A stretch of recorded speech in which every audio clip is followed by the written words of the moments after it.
Pasukan Ukraina merekam detik-detik saat meluncurkan tembakan RPG-7 atau granat berpeluncur roket anti-tank ke posisi tentara Rusia.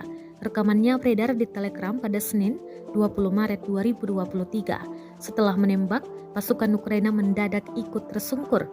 Diduga ia tersambar tembakan pasukan Rusia. Dalam keterangan unggahan disebutkan penembak peluncur granat angkatan bersenjata Ukraina merekam momen cederanya di dekat Ukledar akibat tembakan balasan dari tentara Rusia.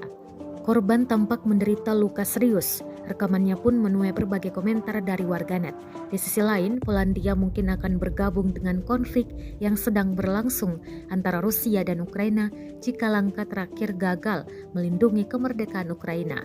Pernyataan ini disampaikan Duta Besar Polandia untuk Prancis, Jean-Marc Rostiewski.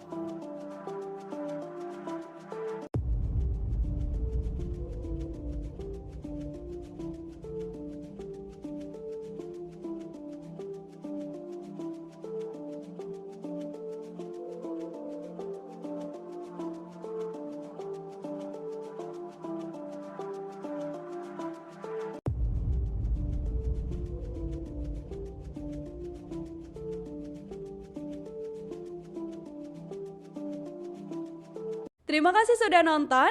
Jangan lupa like, subscribe, dan share ya.